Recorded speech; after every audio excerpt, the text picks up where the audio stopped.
Welcome to the Kelly Cardenas podcast, where attitude is everything. On today's show, I have a special man, a very special man, especially right after I think one of the coolest holidays of all time, which is our Independence Day. I was so excited to be able to have this guy on. I just got a chance to be on his show. I was so honored because of all the people that he's had on. All the incredible minds in our world. This guy is, hobnobbing with them. He's friends with them, and he's always constantly promoting everybody else. He's the one that is picking up everybody, talking about how great everyone is. Right when we got on the call today, he jumps on and he's like, man, thank you so much. But he's the guy that's promoting everyone that needs to be promoted more than anybody else because he's the real superhero. This man he's a veteran, a podcast host, a top-rated podcast host. He's a best-selling author, public speaker, and I just think one of the coolest human beings that I've ever met. So please welcome to the show, Mr. Richard Kaufman. Hey guys, thank you so much. But I'll accept all that stuff except superhero. That one, I'll let somebody else handle that. So Richard, I gotta shout this out right off the bat. If you're not listening to it already, Vertical Momentum Podcast. That's the host. He's the host of that top-rated podcast. This guy is incredible, bringing so many different minds together. What do you think is the top 3 things that you've taken away from you doing the podcast in the first place? Well, me being a 9th grade dropout, I'm getting an MBA in business every day just by having this podcast, because I can have people like you on, David Meltzer, Tony, John Lee Dumas, and I can ask them whatever I want. So I think 3 things I've learned is stay humble, stay teachable, and definitely you have to start stepping out of your comfort zone. Like I did I just released an episode with JLD today, and one of his things he said today is, in order to be successful, you have to become humble. So I think that's the biggest thing for me is being humble and being teachable. I think this word is a tagline, right? And we hear it all the time. Like, to be successful, you got to be X. This is going to create success in your life. Richard, can you help us from your viewpoint? Because I believe that you have a unique viewpoint on this. And my brother hit me with this one time because I said this. I was talking to him about someone, and I said they were very successful. He said, "Wait a second." And I was like, "What do you mean?" He said, "Wait a second." He said, "How do you define success?" So for all the listeners out there who I want to thank every one of you for listening and riding with us from the very beginning and helping the podcast to go to where it is. To all of you out there, I want to hear Richard's definition of success. Well, I have to steal from a friend of mine, Gary Vaynerchuk, Gary V. One thing that he taught me, that your legacy is more valuable than your currency. So for me, the money's not it. The house isn't it. Having a boat isn't it. It's about what people are going to say about me 30, 40, 50 years from now. That's what I would be considered success. Being a success is being a good husband, being a good father. I got 3 beautiful children, and I love my bride. So those are the things that I consider success. Some people might be the big house, might be the big boat. But for me, I'm looking for legacy. I'm not looking at currency.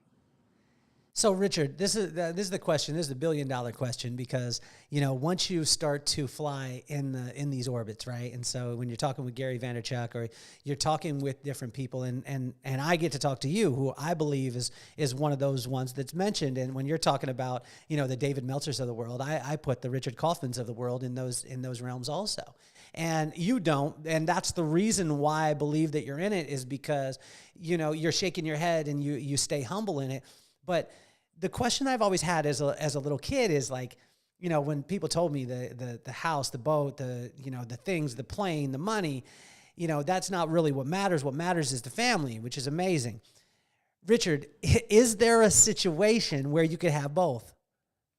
Oh, you could definitely have both, and I believe, again, that for me, personally, when I had David on the show, we were talking about how gratitude and anger cannot occupy the same spot.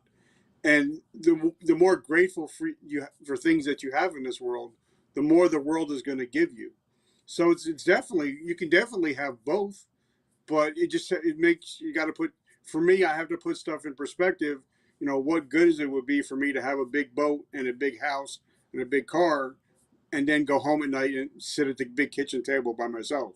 To me, that's not success for me.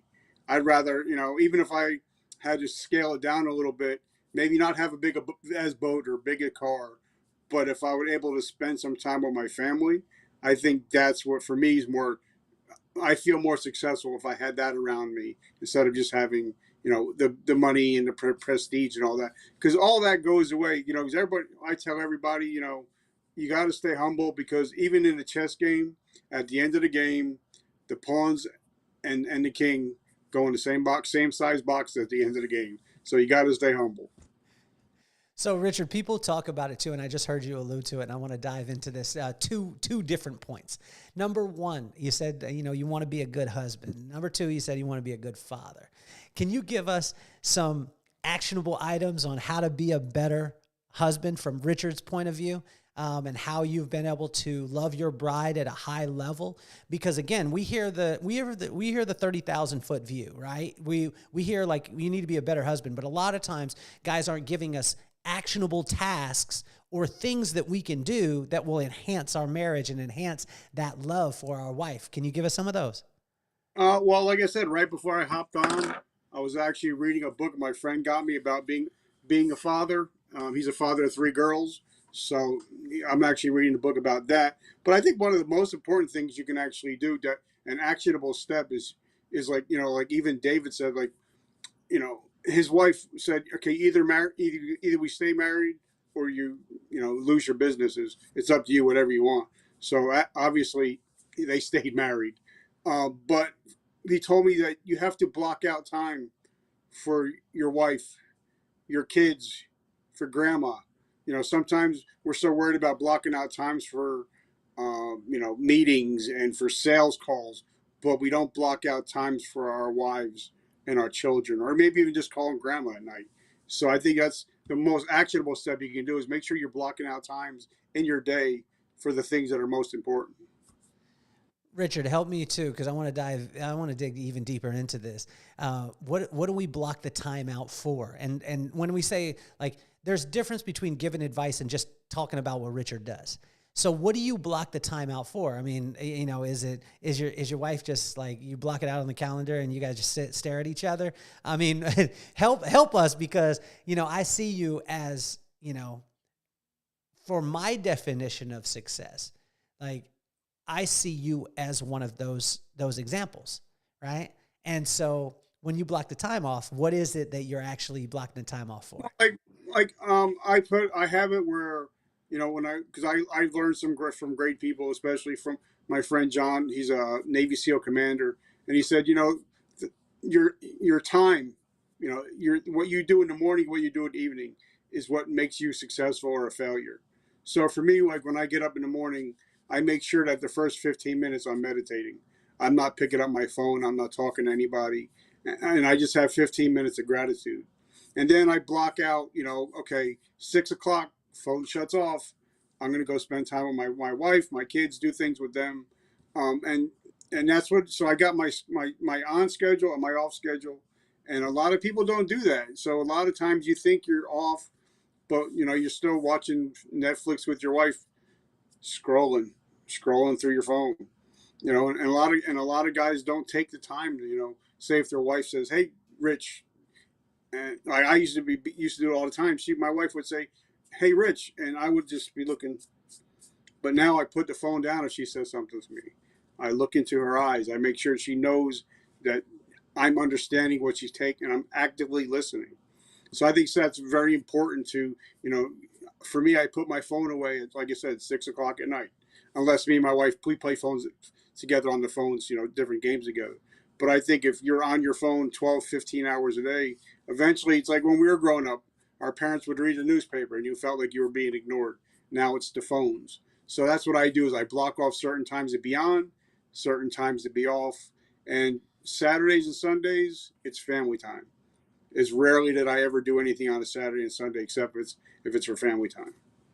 So talk to us too about like what you've learned from your kids, because I've talked to quite a few people about this, and I thought as a parent I was going to be this wise old dude, like grow a long beard. I was going to whittle wood on the porch, and I was going to tell my kids stories of this wisdom, and I was just going to impart all this wisdom. And now I see that my 10-year-old is whooping my butt in wisdom. He's teaching me stories. He's teaching me things constantly. Like he told me the other day, he said, Dad, like, because the car was dirty, right? And he was like, Dad, like we were looking through the windshield, and I said, we got to take this car and get it clean, because, my dad would have killed me if he would have saw this dirty car. And my son said, Dad, if you focus on the road, you can't see the dirt. But if you focus on the dirt, you can't see the road. And then he just looked at me and just went silent. And I was like, man, you got me.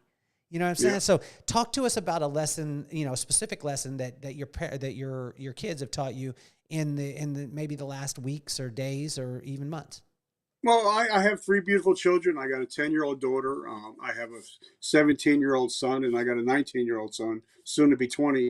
He's going to college, but he's on the spectrum, so he's a high functioning autism, and his thing is his nature, and a lot of times he's just looking and just enjoying being, not doing anything, but just enjoy looking at a butterfly, or just enjoy being outside. And it's amazing how I'm always on the go, always want to do something, and he's the set. One day he said, Dad, I'm a human being. So today I'm just being human. And it was pretty awesome when you can have a kid teach you something like that, just, to actually enjoy the flowers, So Richard, talk to us too, because you've been through a ton of stuff. You're a veteran, and I want to thank you for your service. You've written a best-selling book. You have a top-rated podcast. You're a phenomenal father. You're an incredible husband. When you go through a lot of things, and it hasn't been easy, you even battled blindness, okay, so when you have things like that you've gone through in your life, and you've gone through all these different aspects, a lot of times the sympathy or empathy for other people is not high, because that person that's going through all that stuff. I remember, at times my dad would be like, look, man, we didn't have hot running water until I was like 14 years old. My dad was only 68 when he passed last year. So he wasn't an old guy. They just didn't have. And so early on in my dad's life, the sensitivity, a lot of times wasn't there because of what he had gone through. How have you been able to stay in touch? How have you been able to stay in touch with that sensitivity, that humble state? My dad got it later. Like, to see my pop, he went from dad to pops to Campa. And those three realms, right? It was, dad was strong. Pops, wise. Campa, softy. You know what I'm saying? So, but I look at you, and with all the things and all the, we could call them traumas that you've had in your life, how have you been able to stay so sensitive and just constantly build people up, man? Well, and I got to say, and I wrote out a post today. It was a picture of me, my wife, and my three kids in a sunset. And I said that was my whole life in one big picture. But I also wrote in that post that I was a total asshole. I was a person that lived for myself. I was a person didn't care about anybody else. I didn't care about how you felt. I didn't care about nobody or anything until that September morning of September 2001, 9/11. That's when my whole life changed. That's when I just literally broke down on my couch, and I wrote about it in my book. I really broke down on my couch, and I cried out to the Lord. I said, Lord, give me another chance in life. Let me help people that can't help themselves. And I think that's the first time I really became really humble and really decided, what, for the past, whatever, I forget, it was 23 or 25 years, whatever. I lived for myself. I lived for self gratification.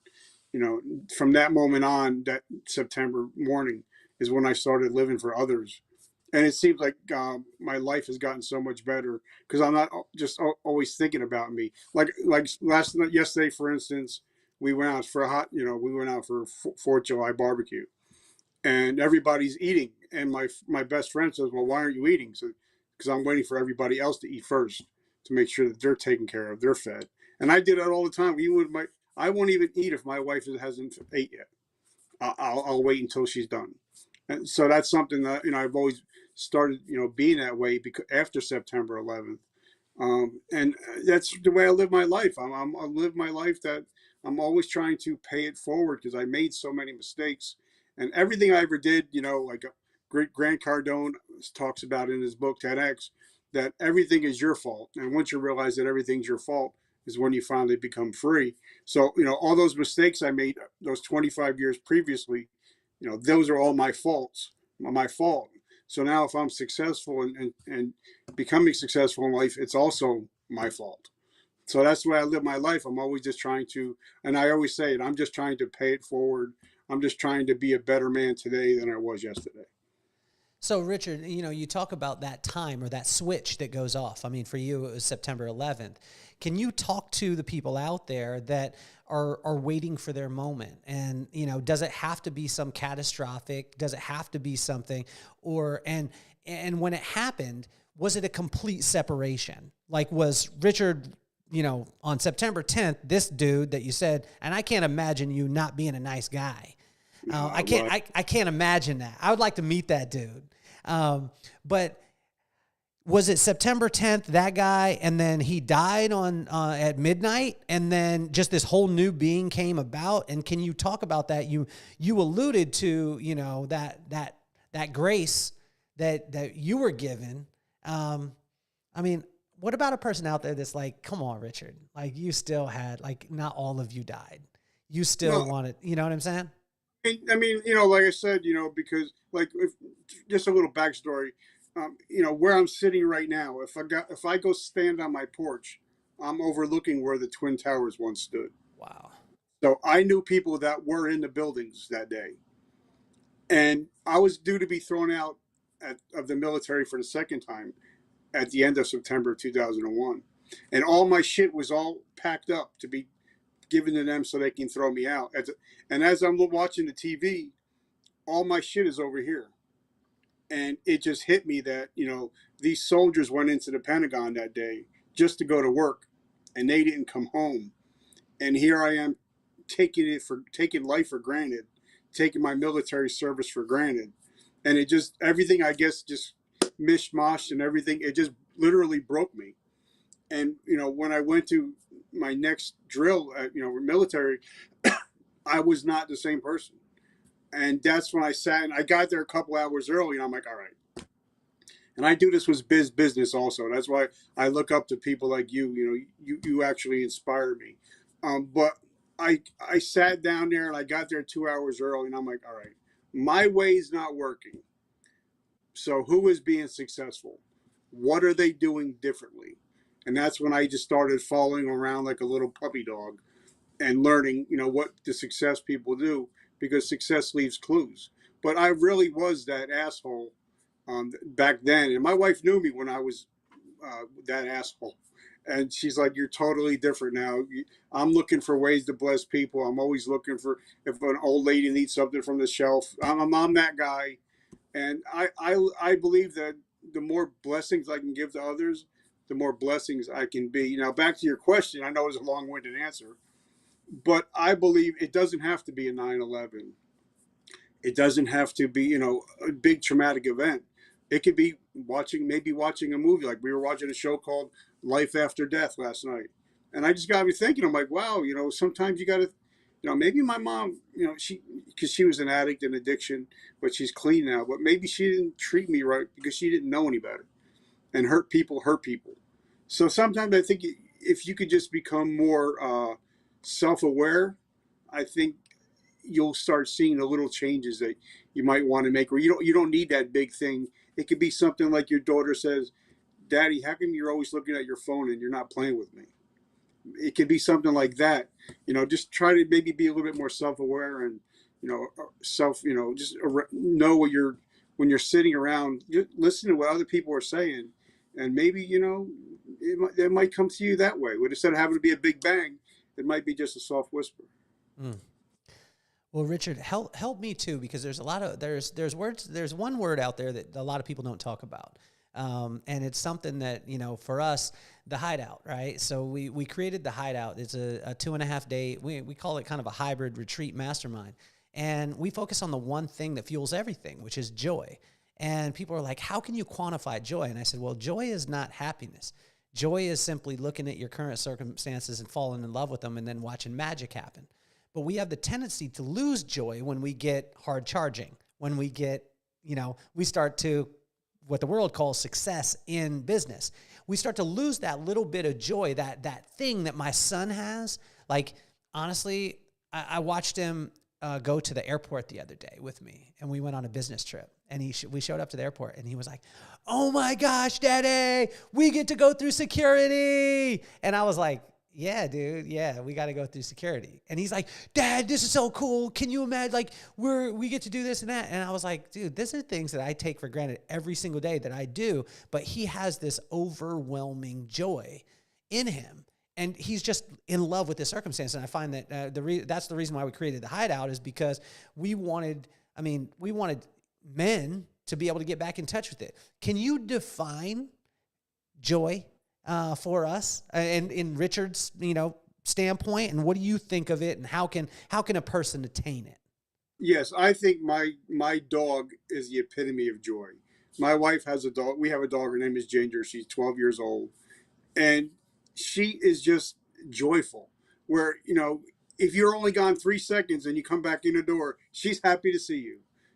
If we give her a little treat, and she runs around the house like it's the greatest thing that she's ever been given. And I try to learn a lot of lessons, life lessons from my dogs, so I can learn, let's be grateful, because like David said, gratitude and anger cannot occupy the same space. And for like a lot of people say, well, you're just saying that. And then I ask him, I said, just do me a favor and close your eyes for 3 seconds. And then they do it. And I said, well, that's what I've seen for 18 months.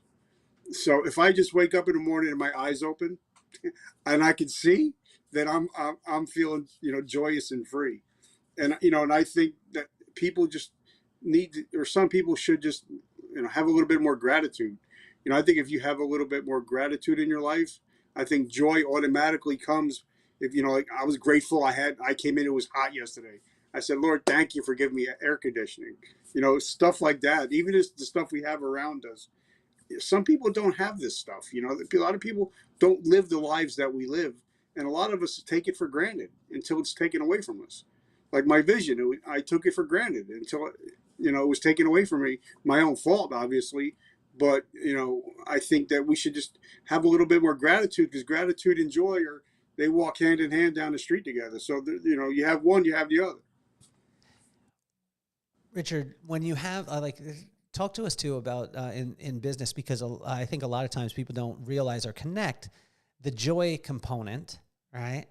The joy component to them being successful at what they do, right? Because they think that if they hit the bottom line to be a higher number, then that is going to bring joy, right? And what I found is that joy will bring profit, but profit doesn't bring joy. Can you speak to that a little bit? Because I know you've been through it. But that's very true, because a lot of people don't realize, just be like veterans and first responders have a high rate of suicide. So do entrepreneurs, because a lot of us think, okay, well, when I hit that first million, or when I hit that second, whatever it is, whenever I get the third boat, that's what's going to make me happy. And like like I said, like Gary, something I've learned from, he said, I'm a big sports guy, and my Golden State Warriors just won. But they talk about trusting the process and enjoying the process. Because a lot of people you've talked to them, after they won a Super Bowl and after they retired, they really don't talk about the Super Bowl. They talk about those days when they were hot and sweaty and hurting, but they were hanging out with their buddies. That's what they missed the most. They missed the camaraderie. So they really missed the process. They really don't miss the championships.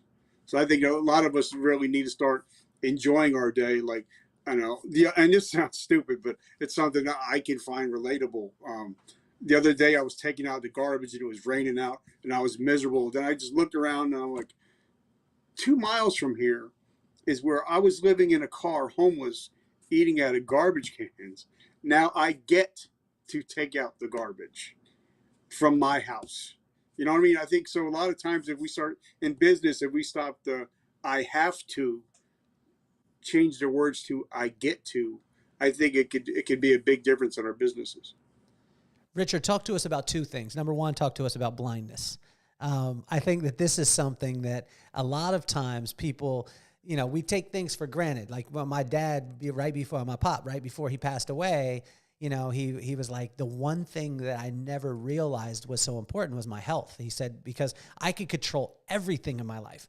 Like, my dad was a hard charging guy. I mean, he had what's called a pit bull mentality. He would lock his jaws onto whatever he wanted and he would go at it 100%. Now, he had things in line as far as, like, you know, understanding and knowing that family was first, but he was barely he was a high school dropout, ended up working for NASA, you know, one of the first seven safety people. And he did this all by true, like, just focus and going after it, right? But he said the one thing that I could not control, especially at the end of my life, was my health. And he said that, you know, it was something that for a long time I always took for granted. Can you talk to us about vision and the people out there that are watching you right now and seeing this handsome guy that is a superhero, that's Richard Kaufman, and that watch the Vertical Momentum podcast? And if you're not, and you are not listening to it, you need to turn it on, and you need to read his book. But talk to us about that vision. You said you lost it for 18 months. Yep, and I'm going for another surgery next week, probably. So, and you said it was your fault too. So take us through this. I mean, obviously, the first time I got ran over by a Humvee and I had a stroke. So that one wasn't my fault. But the second one was I was with GNC and I was able to drink as much energy drinks as I can. And one day I think I had one too many energy drinks. My blood sugar, my blood pressure popped, went off the rails and I popped off my retina. So that's why I say that was my fault. So I'm still, and that's been 3 years, and I lost 80% of my vision, and now I'm starting to slowly get back to it. But like I said, I've come to realize that, like my friend, Mr. Ed Milet always talks about, things happen, to you, and they happen for you, not to you. So for me, it was a teachable moment, so that I'm learning a lesson 3 years later.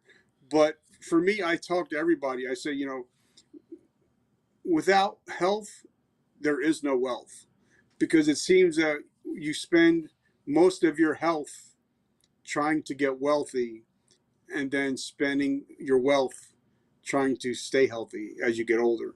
So I think we kind of have to put that in. That comes again into blocking, like the guy, friend of ours, James Clear. He wrote the book Atomic Habits.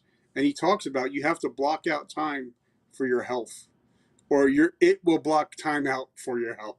So, definitely I think we need to start being, what good is it to, even in the Bible it says, what good is it to gain the whole world but lose your soul? But what good is it to gain the whole world monetarily and then have your next husband enjoying it? You know what I mean? Richard, how do I gain my soul? That's a hard one. That one, I don't have the answer to that one.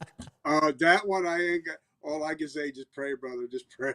But, like I said, health, I was with GNC for over 30 years. I worked with guys from NFL, Major League Baseball, WWE, a former world boxing heavyweight champion. And I learned about health from them. They're like, I only have a certain infinite time on this earth, and I want to stay as healthy as I can to enjoy what I got, so I can live to be 90 and 100 and enjoy that 90 to 100 years instead of, go to 50 and then, you're on dialysis for the next 40 years. That's not living. So Richard, when you're around the Ed Milets or the Gary V's and you hear these things and you hear their journeys, how have you been able to? And I want to compliment you because with all of it, and you're around everybody, and you have, the who's who on your podcast. And again, if you are not listening to the Vertical Momentum podcast, every one of you out there, you need to be listening to it. But how are you able to keep Richard in the center of it? Because I watch a lot of times, and I have a lot of friends who read books, and they read the book and then they regurgitate the information. And then I see them and they're just an iteration of what they read in the book, as opposed to taking it and applying it in their life. But it seems like you've taken all this. You've taken the methods, you've taken the best of Ed Mylett, the David Meltzers, the Gary V's, and then you've just added them and it's amplified Richard.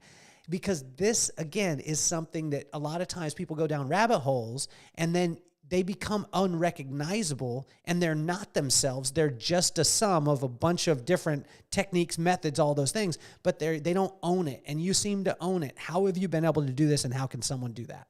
Well, people that know me, they know I'm in recovery almost 34 years coming up January.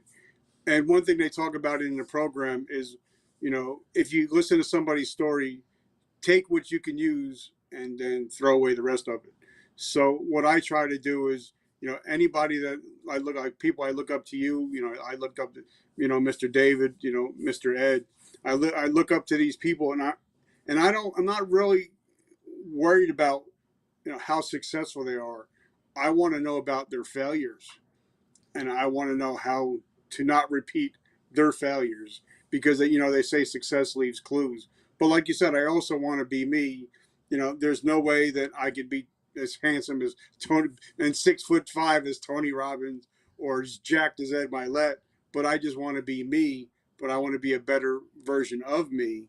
And I forget who I was talking to, and we were talking about, it was the reticulator activating system in your mind, that your mind doesn't know the difference of, if you listen to a podcast, it doesn't know the difference if Ed Mylett is sitting right next to you or if it's just in your ears in an iPod. So a lot of people will say to me, well, I don't have mentors like you have, but your mind doesn't know that you can listen to podcasts, you can read books. Your mind doesn't know the difference if they're really your friends or if they are your friends. And a lot of people don't realize that, you can glean all those different things to learn in your life. And like, I think it was Mr. Jim Rohn said, I think, you are the average of the 5 people you hang out with. So if you hang out with 5 millionaires, you're going to be the 6th. But then it also goes back, you never see an eagle flying with a turkey. You know what I mean? So you have to figure out, pick and choose the people you want to be around that are successful, so you can start, moving up into the realm.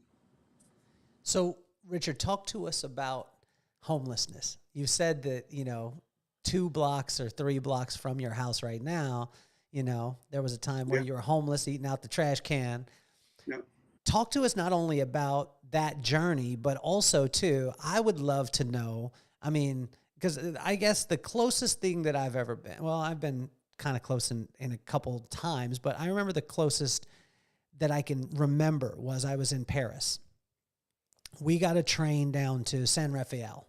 Now, this doesn't sound like I'm homeless because I'm talking about Paris and talking about San Rafael. But we get to San Rafael, and it's in August, and we didn't make any reservations. And so my friend was like, don't worry, we'll get a hotel when we get there. Well, I didn't realize that all of France is on a holiday during August, and there ain't no hotels at all. So one of the nights we had to sleep on the street. Well, I didn't want to sleep on the concrete, so I slept on a bench.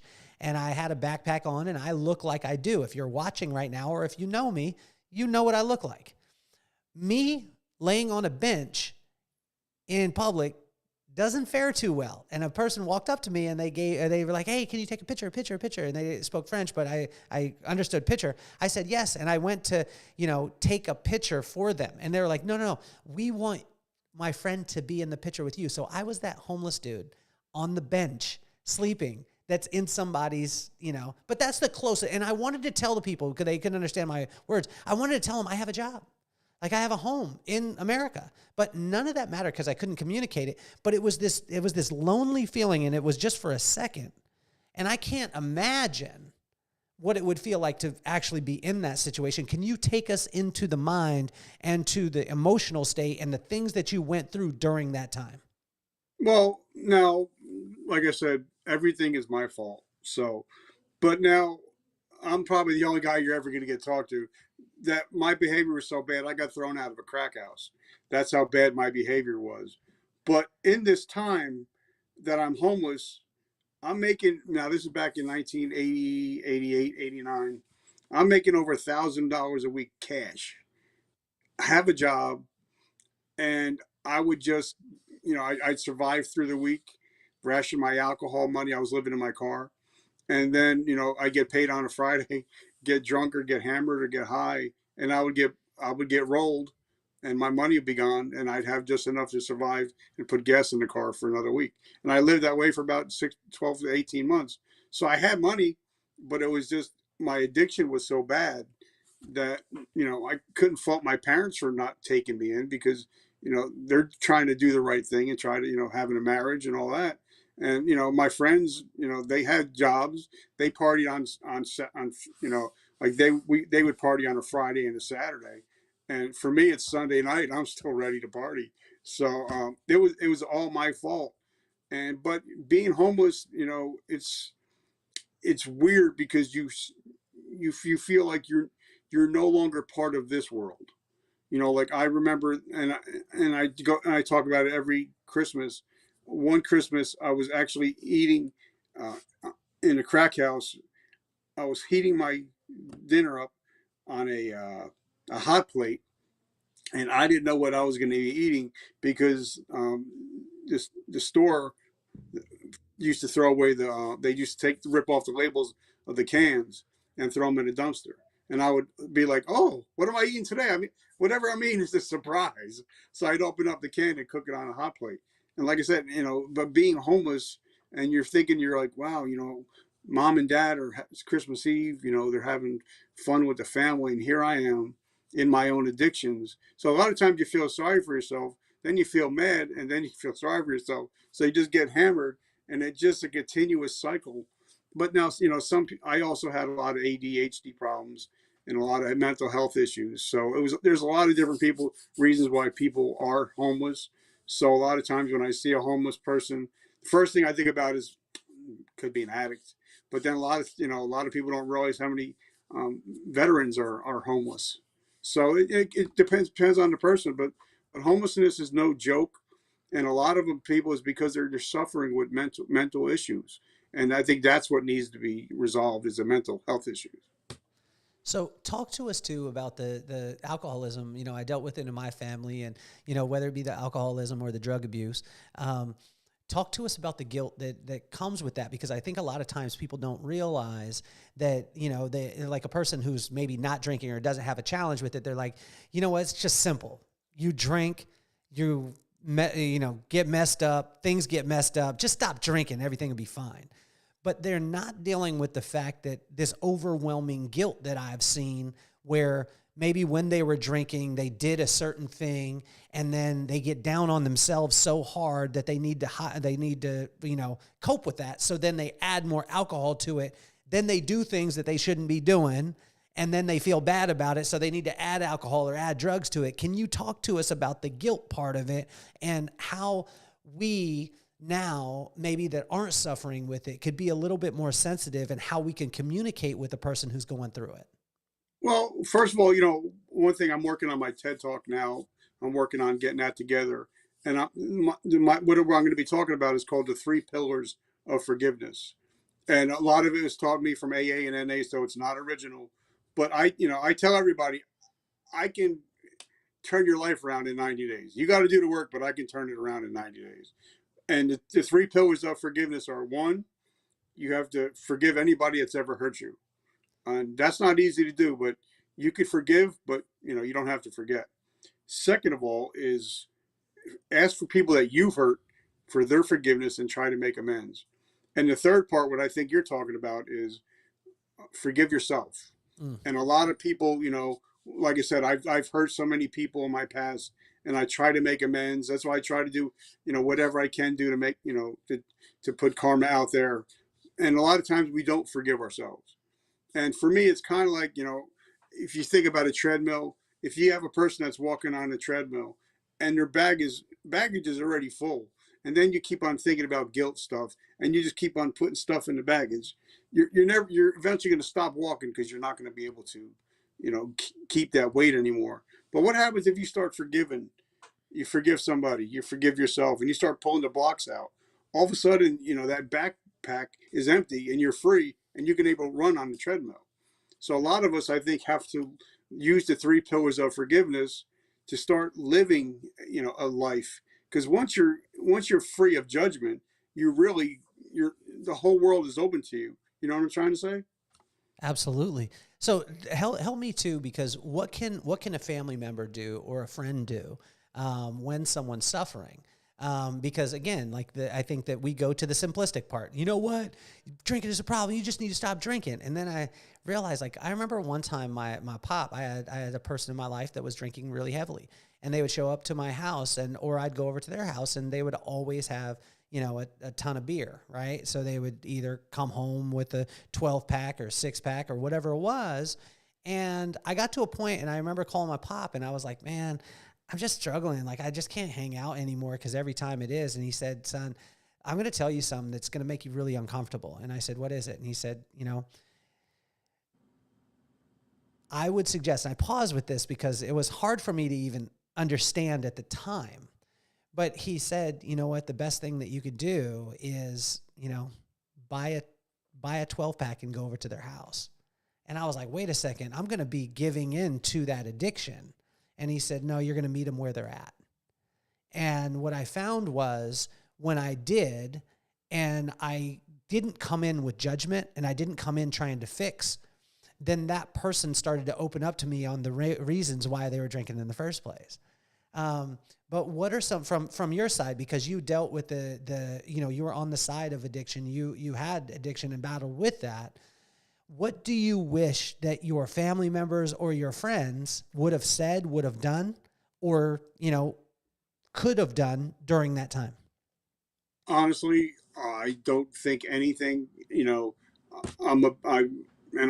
got a bad memory because I also have a traumatic brain injury. So sometimes I forget things. But, a lot of times I forget the saying that, when the student is ready, the teacher will appear. So for me, it was, I don't care, anybody could have said anything. And I wasn't ready to hit my bottom. And unfortunately, one person's bottom, one person's bottom is another person's ceiling. So that all depends, that's all subjective. But for me, if you see a person that is struggling with addiction and you tell them, well, just quit. That's like telling somebody that's deaf, well, just listen harder. It doesn't work. But now what I do, I'm not going to mention her name because I don't want to get her mad, but I heard family members when they would invite me over after I was clean and sober, and they would start talking about addictions, and I'd get them on my high horse, and I'd be like, I'd go around the table. I was like, you're addicted to money. You're addicted to your phone. Your husband's been cheating on you for years. And each person's struggling, dealing with something different. Each person has an addiction. And if somebody tells you they don't, they're bullshitting you. Because you try to take somebody's phone away for an hour. You see what kind of addiction, because the average person checks their phone 400 times a day. So that's an addiction. But, so that's just another form of saying everybody has problems.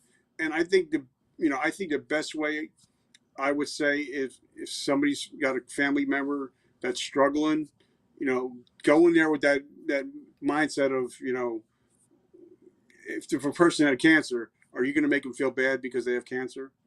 No, but you can go and say, hey, Kelly, bro, how are you doing?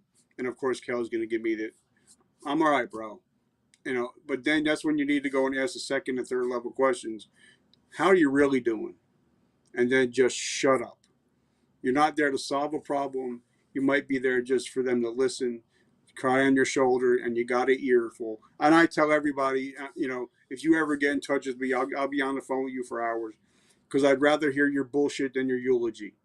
So I think sometimes people just need to listen and just, I'm an empath. So that's my thing in life. But I think some people just need to listen. You know what I mean? Richard, I think you have one of the best talents to draw the best out of people, right? And I said that when we started off, that you're constantly celebrating everybody else, but I think that you're one of the people that needs to be celebrated at the highest level. How do you consistently, and I watch this, man, you draw the best out in people consistently. Well, it's Help us with this. Help us, because that's a superpower, man. but it's also something that I've had to learn because when I moved here in New Jersey 12 years ago, I had $50 in my pocket. I had the clothes in my car, and the only person I knew was my wife, and I had no friends. And then one day I sat down and I looked around and I'm like, all right, I got no friends. What's the problem? And I realized, in order to have a friend, you've got to be a friend. Mm. And that's when I started, learning how do you cultivate, relationships. And then, then also starting reading self-help books, like, in one of Gary's books, I don't remember which one it was, but he says, if you promote your friends 10 times more than you promote yourself, you never have to promote yourself. And I just took that to heart to be like, you know what? Each time if I put a post out on either LinkedIn, Facebook, YouTube, anywhere, I'm going to tag 2 or 3 friends and let them know that they're appreciated and that they're loved. And that's just something that I've been doing. And now I won't even put a post out unless it's having something to do with somebody else. Like when you introduced me to Mr. Reed, I was so humbled and thankful for that. And now we go back and forth, and it was because of you. So you're the hero because you introduced us. And for me, I want to be able to let my people know that I love and I care about them. Like I wake up every morning and I will send 10 text messages to 10 different people, let them know that I care about them. And that's every day, 7 days a week. Because sometimes it might just be that one person that they might be right on the edge. And if you just say, hey, bro, I just want to let you know that you're loved and appreciated, that might pull them off the edge. So that's what I try to do is I just try to be that guy that's always going to pump people up, let them know they're loved and appreciated. And I think we need more of that in this world. Richard, earlier you talked about legacy, right? You talked about, the legacy and what were you saying? The currency. It wasn't about your legacy is valuable than your currency. Yes, legacy more valuable than your currency. What do you want someone to say at your eulogy? All right, now this is, and I had this epiphany. Now I had 2 uncles, and they both died around the same time. One was a lot older, and one was younger. But the younger one that passed away, he was a Christian man. He was a guy that was always there for everybody, doing food drives and doing this and doing that. And my uncle, he was old school to where he would just he took care of his family, came home, went to work, watched the Yankees on TV. And when I went to both their funerals, my one uncle, the older uncle, the only people there were his immediate family, and that was it. And then my younger uncle, they had to have 3 services. I mean, the place was packed. People were coming left and right, and they were talking about him, how good he made them feel, and that's why I sat in my uncle's funeral, my older uncle's funeral. I'm going, what are people going to say about me? What are they going to say when I'm laying there in that casket? And that's when I started thinking, I want people to say, well, first of all, I want people to just show up just to make sure that I'm dead. But I want people to show up and be like, you know what? That guy, Rich, there was times when I was lonely. And he would send me messages in private because I didn't want to do anything in public. He'd rather do it in private. And maybe I didn't blow my brains out that day because he reached out to me and talked to me. And that's the kind of legacy I want to leave to where, I might not be able to feel, I might not be able to, if I save a life today, I might not be able to see it, but, 3 or 4 generations down the road, when that person that would have killed themselves, now their grandkids become president or, what I'm trying to say? So I wanted to be to where, if anybody says, well, how was your dad? How was grandpa? I want him, let people say, I got nothing bad to say about him. He was always there for me. He'd pick up that phone at 3 a.m. That's the guy that grandpa, he was a stand-up kind of guy. So that's what my legacy I wanted to be. Richard, I started the podcast because of my kids. My son, who's 10, absolute superhero. We just cut his hair the other day. He's got 10 dreads in the back. He's got a rat tail on the side. He's got the other side shaved. He's got a little mohawk on top. Looks like an absolute Viking. This kid is on fire. He marches the beat of his own drum. He is the most joyous kid I've ever seen in my entire life. He fills me up with joy and helps me to realize that when I start to lose joy, I start to lose everything else in my life. I start to lose profit. I start to lose, connection with my wife. I start to lose connection with my friends. And he's taught me the fact that, if we focus on joy and we fill up joy in our lives, it brings everything else. But if we focus on everything else, it never brings the joy. My daughter, who's 13 years old, she's an artist. She's got one of the best sense of humor that I've ever seen. Just an amazing old soul. She's so respectful, just incredible at what she does, and she loves everything that she does. She puts her whole heart into it. Now, on the flip side of it, when she doesn't put her heart into it, like when we were trying to get her downstairs to go for a walk with the family, she was like, I ain't trying to do that. But I started the podcast for those two because I wanted them to see iconic people like Richard Kaufman. And I wanted them to see that Richard Kaufman is a human being. That Richard Kaufman isn't about the championships. He's about all the work that he did in the gym. And that he's about the process, and as opposed to just the result of him celebrating, that celebration only lasts for a couple seconds, but that the process is where the magic is. And I wanted to show them that anything in life was possible as long as you had the right attitude and the right work ethic. So what advice, Mr. Superhero Richard Kaufman, would you have for Maddox and McKenna? And if you could use both of their names, it would be amazing. Maddox, and I love those names, and I think, I'm so humbled and I'm honored. Maddox, I would say, what's something I learned from somebody on the show. His name is Rich Davini. He wrote a book called The Attributes, and he's a Navy SEAL, and he talks about whether you succeed at something, you have 3 minutes to enjoy it and then back to hard work. Or whether you fail at something, you have 3 minutes to feel bad and back to work at it. So I think a lot of times if we could just take those 3 minutes and whatever you're doing, guys, if it's school, if you failed it, if you had a bad grade, take 3 minutes and then move on.